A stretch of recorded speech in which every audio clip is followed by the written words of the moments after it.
A paz do Senhor, querido professor de escola bíblica ou de grupos de crescimento. É uma alegria, mais uma vez, nós estarmos juntos para darmos uma olhada nos ensinos da nossa revista da editora Calel, O Cristão na Era Digital, e hoje estaremos na lição de número 6, Administrando o Tempo na Era do Entretenimento. É um assunto bem importante também, e eu creio, professor, que você aí tem tido bastante conteúdo para compartilhar com a sua classe a respeito desse assunto de como a era digital tem impactado a nossa vida, a nossa família e também a nossa vida de fé. E hoje esse assunto de administração do tempo fala muito a respeito disso, a respeito de como a nossa fé também ela é afetada pelo mundo virtual. O nosso texto-chave está ali em Efésios 5 e 15, portanto, vede prudentemente como andais, não como nécios, e sim como sábios, remindo o tempo, porque os dias são maus. E 2000 anos atrás, Paulo já falava, então, a respeito disso, de nós reorganizarmos a nossa agenda, né, de aproveitarmos o tempo. E nós vamos falar mais desse assunto. Mas o próprio texto-chave, ele é precioso para que você, professor, explore bastante a respeito disso. E também, falando de tempo, a palavra de Deus é riquíssima, a nossa leitura bíblica está em Eclesiastes 3, do 1 ao 8, capítulo 3, o verso 1 ao 8, que fala então de tempo para todas as coisas, né? Você pode explorar bastante sobre esse assunto, professor. O nosso objetivo dessa aula, e está bem claro aqui na tua revista de professor, é alertar sobre a quantidade de entretenimento que pode roubar o nosso tempo e incentivar a reajustarmos nossa agenda para a glória de Deus. A nossa introdução, antes de até de entrar aqui no ponto 1, a nossa introdução, a gente colocou que a quantidade de tempo é algo igual para todos, né? E ali você vai ver que a gente deixa bem claro que a aparência muda, a cultura muda, hábitos mudam, mas algo que todos têm em comum é o tempo. É rico, é pobre, é gordo, é magro, é feio, é bonito, todos temos 24 horas e precisamos aproveitar bem o tempo.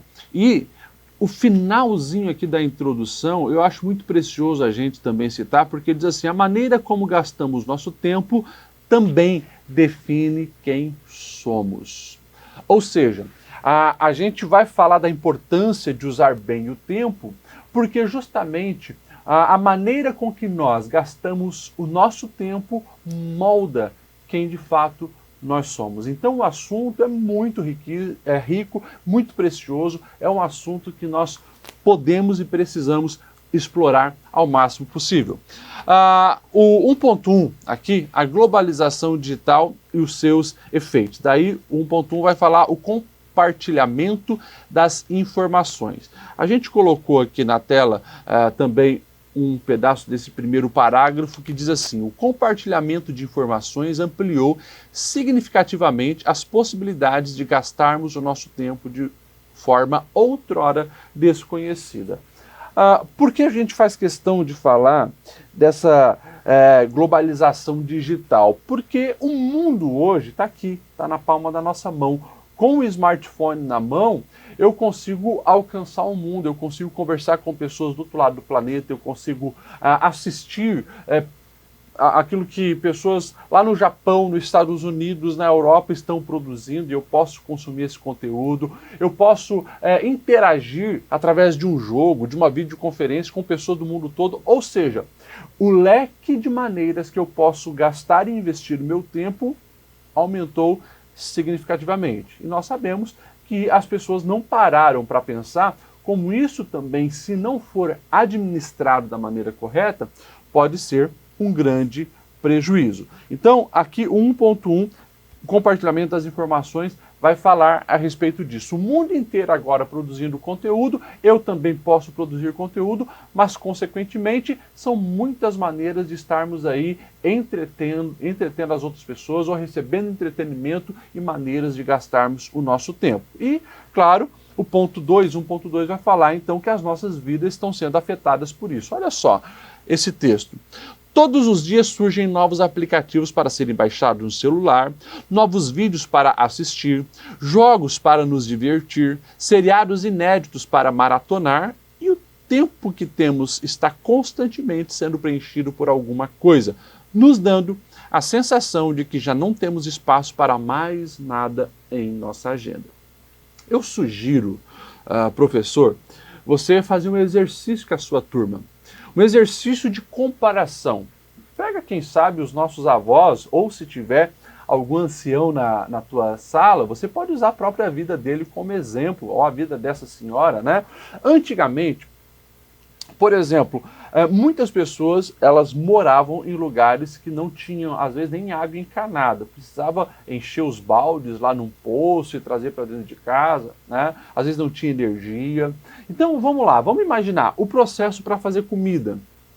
Tinha que buscar uma água purificada, ferver, né? Muitas vezes tinha que ir na horta, colher algumas coisas para usar no almoço, na refeição que ia ser produzida, e assim por diante. As roupas, muitas vezes, né, ou eram lavadas em rio, ou ela era lavada no tanque, à mão. Poucas pessoas tinham as máquinas de lavar que hoje nós temos. Né? E assim, se a gente pegar as coisas básicas do dia a dia, antigamente era muito mais difícil, exigia muito mais tempo dedicado do que hoje. Hoje você pede no iFood uma comida, ou você bota algo no micro-ondas, em minutos está pronto. Né? Hoje as pessoas têm máquina de lavar roupa dentro de casa, e tem máquina que você só joga a roupa suja lá e escolhe, ela lava, ela seca e faz tudo ali para ti. Ou seja, por mais que a tecnologia evoluiu para facilitar e para que nós pudéssemos, digamos assim, ter mais tempo, parece que nunca houve uma geração como a nossa, né, que reclama tanto da falta de tempo. Por que será? O que nós estamos, de fato, ocupando o nosso tempo? Com o que nós estamos ocupando? É um exercício que a gente pode fazer para comparar os antigos e as pessoas hoje, e a gente vê que parece que mesmo assim os antigos, com tantas outras coisas que tinham que fazer, sem as tecnologias que facilitavam a vida, tinham mais tempo do que nós temos hoje. Por que será? A vida se tornou mais acelerada, ou o nosso tempo está sendo ocupado por coisas fúteis? Tem um parágrafo aqui também, lá no último, que diz assim: o ser humano criou a internet, e hoje a internet recria o ser humano. É uma grande verdade. E quando nós falamos então das vidas afetadas, né? Olha só essa imagem. É uma imagem que tem também na internet, você pode conseguir ela e colocar no seu slide. É assim que acontece. O Facebook comendo o tempo. Né? E aqui nesse parágrafo a gente fala muito disso, de as pessoas se perderem no virtual e às vezes não entende a seriedade disso e começa a fazer piadas como essa aqui, né? A tampa de um fogão virando uma tela de computador, e a pessoa agora tem o Facebook ali, né, no fogão. E a piada é: agora eu quero ver queimar a comida, né? Ou seja, tantas outras coisas, tantas outras piadas a gente encontra nas redes sociais, da maneira que as pessoas estão desperdiçando o tempo no virtual. Aqui, de novo, aquela frase que eu citei: o ser humano criou a internet, e hoje a internet recria o ser humano e recria também a maneira como nós estamos lidando com o tempo e, como falamos, muitas vezes sendo prejudicados, desperdiçando tempo com futilidades, sem percebermos como isso traz o impacto sobre a nossa vida. E o 1.3 vai falar que a fé, então, acaba sendo abalada por isso, né? Uma poderosa arma do diabo para destruir o cristão é a distração. Olha essa frase: se o adversário não consegue te levar a um pecado grotesco, ele vai tentar te levar a desperdiçar o tempo com coisas fúteis e sem propósito. Isso é muito forte, porque se existe uma estratégia satânica que tem tido efeito no nosso tempo, é essa questão da distração. Nós nos ocupamos tanto com tanta futilidade, tem tempo para o Facebook, tem tempo para o WhatsApp, tem tempo para assistir seriado, tem tempo para assistir filme Netflix, tem tempo para jogar um jogo, tem tempo para fazer um monte de coisa, mas não tem tempo para ler a Bíblia, não tem tempo para orar, não tem tempo para ajudar alguma pessoa, não tem tempo para visitar alguém, não tem tempo para ir na igreja. Isso é algo muito sério. E a fé está sendo abalada, e você, professor, precisa enfatizar muito bem essa questão. O aplicando o texto desse ponto 1 diz assim: você já se pegou gastando mais tempo do que deveria nas distrações virtuais? Lança essa pergunta, professor. E você vai ver que todas as pessoas praticamente ali, porque todos nós já nos pegamos gastando mais tempo do que deveria nas distrações virtuais. Já passou um dia sem pegar a Bíblia, mas não largou o celular? Olha que pergunta direta, né? Precisamos estar atento para que essa globalização digital não comprometa a nossa qualidade de vida espiritual. Na verdade, é aquilo que nós temos falado, a tecnologia, ela precisa ser utilizada para o bem, para o crescimento espiritual, para ouvir coisas boas, músicas boas que edificam, mensagens boas que edificam. Agora, quando isso está sendo uma distração e eu estou me perdendo desse mundo e negligenciando a coisa essencial que é a minha vida com Deus, é um grande prejuízo. O ponto 2, nós vamos falar a respeito do desperdício de tempo, né? Desperdiçando tempo, e o 2.1 vai falar justamente disso, que é perder a essência, a conexão com Deus. O problema é que, diante de uma oferta tão grande, as pessoas estão perdendo as prioridades e enfrentando um desequilíbrio vital, especialmente nas gerações de crianças e adolescentes. Ou seja, as nossas crianças e os nossos adolescentes, principalmente, é aquilo que nós falamos, os nativos digitais. Eles já nascem, né, com o touchscreen na mão, com uma tela diante dos olhos, e eles se perdem nesse universo, muitas vezes não conseguem administrar o tempo e perdem as coisas essenciais, como o relacionamento com Deus e levar a vida com Deus a sério. Precisa ser urgentemente resgatado na vida dos adultos e passado isso para as crianças. A palavra-chave aí é prioridades. Fale sobre esse assunto, professor. Prioridades. O que é a nossa prioridade de vida? Se é a nossa prioridade, nós precisamos rever a maneira que nós gastamos o tempo, porque o tempo ele é um medidor. Aonde nós investimos tempo é um medidor do que também seria a nossa prioridade de vida. O 2.2 vai falar de corações vazios que nunca se enchem. Olha só o que a lição vai dizer. Falta experiência com o eterno. Isso ocorre porque o nosso tempo está sobrecarregado de entretenimento. Engraçado, para não dizer lamentável, é que nunca estamos entretidos o suficiente. Sempre queremos mais. E aqui, professor, você tem um leque enorme, né, para provar e mostrar que nós somos a sociedade do entretenimento.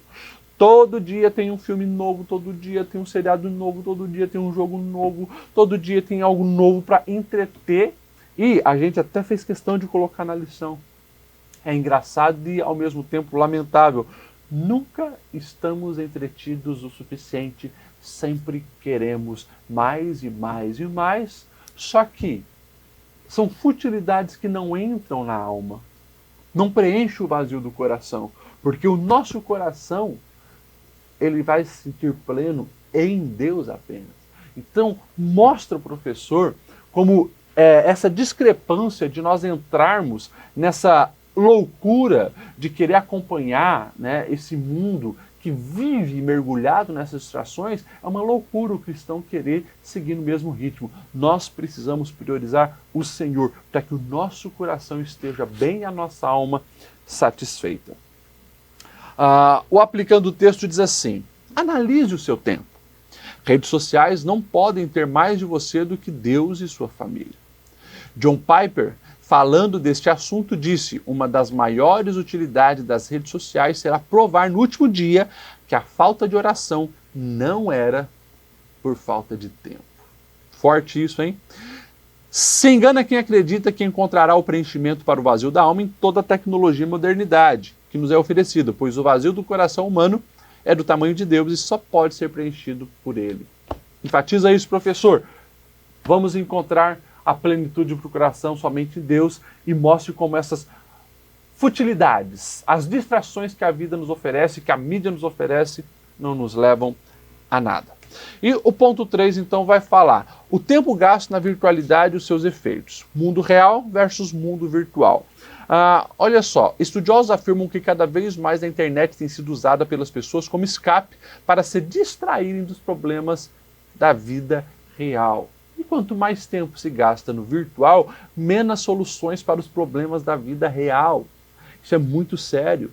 E literalmente tem sido um escape, porque o casamento não está bem, a vida com os filhos não está bem, a conta bancária não está bem, a vida profissional não está bem, e o camarada passa horas na frente de um computador jogando, do videogame jogando, ou mergulha numa série, né, e maratona a série toda. Escapes da vida, mas não trazem soluções para os problemas reais. Isso é muito sério. E o ponto 2, 3.2, vai falar assim: uma geração inconsequente. Segundo especialistas, as gerações anteriores pensavam mais para realizar escolhas importantes na vida, pois todas elas tinham impacto determinante no mundo real. E parece que cada vez mais essas gerações elas tomam decisões sem medir as consequências, sem medir a colheita das sementes lançada. Isso é muito sério e é um efeito. Vários psicólogos já provaram isso. É um efeito que esse mergulhamento que se faz no virtual tem gerado. Por exemplo, alguém que se torna viciado em jogo, joga. A mente dele fica condicionada àquela realidade, porque ele tenta passar as fases, mas não consegue, morre, recomeça, e vai até que consegue. Só que na vida real, não é assim. Na vida real, nós só temos uma vida para viver. E a pessoa não vai ter como recomeçar muitas vezes como ela imagina e faz na virtualidade do jogo.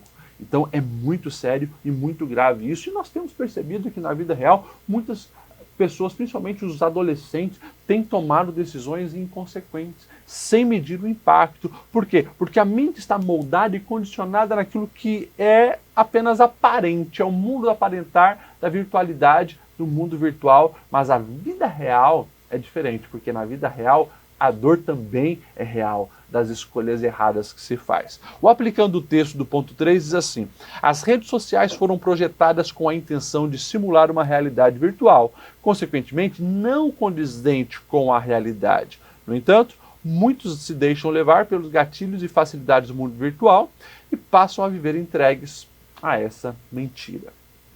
E para finalizar, o ponto 4. Daí nós vamos falar justamente sobre remir o tempo. E o 4.1 diz assim: atenção aos ladrões de tempo. Olha só que precioso esse parágrafo. Remir o tempo vai muito além da ideia de usá-lo apenas para fazer mais coisas. Numa sociedade pragmática, ativista como a nossa, isso te levará a uma estafa, devido à quantidade de atividades realizadas. Remir é restaurar, resgatar nosso tempo das garras da agenda maligna. É viver o tempo com sabedoria. Meus irmãos, olha a preciosidade disso, explore isso, professor, porque as pessoas pensam que remir o tempo é fazer mais coisas naquele tempo, né? Ou seja, é produzir mais, mas vai muito além dessa ideia de produzir mais. Remir o tempo é literalmente investir o tempo naquilo que é projeto de Deus, é propósito de Deus, naquilo que é de valor eterno. Não é apenas eu me ocupar mais e ter mais atividades, mas é justamente produzir para aquilo que tem valor eterno. É reorganizar a minha agenda com a agenda de Deus. E o 4.2 diz assim: refaça o planejamento da sua agenda. Nossa agenda precisa estar planejada de acordo com os propósitos de Deus para a nossa vida. O senso de eternidade precisa se fazer presente a cada escolha, pois fazemos parte da história de Deus. E aí, um exercício que você, professor, pode fazer consigo mesmo e sugerir a todos os seus alunos é justamente isso. Olha para a agenda. Pega a agenda semanal, escreve item por item dos compromissos que você tem naquela agenda.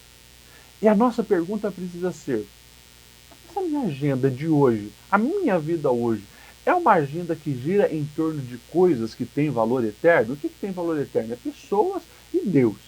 É o relacionamento com Deus e com pessoas. É amar a Deus acima de todas as coisas e o próximo como a mim mesmo. A minha agenda gira em torno disso? Será que aquilo que eu estou produzindo hoje, ou aonde eu estou investindo meu tempo hoje, daqui a um ano vai ter alguma relevância? Daqui a 10 anos vai ter alguma relevância? Vai mudar a vida de alguém? Então são coisas importantes e perguntas importantes para se responder. E o aplicando o texto do ponto 4 diz assim: o melhor uso que posso dar à minha vida é empregá-la em algo que sobreviva a ela mesma.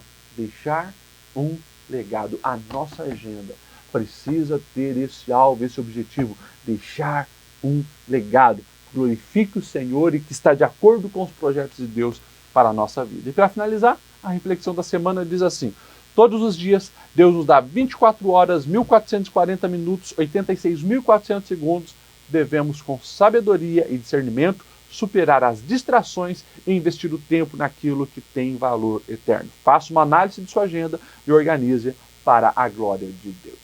Professor, que você, nessa lição, você possa, de fato, com a graça de Deus, alertar os seus alunos de que nós estamos num tempo de muitas distrações e precisamos urgentemente reorganizar a nossa agenda para que o tempo investido esteja de acordo com aquilo que Deus tem para nossas vidas.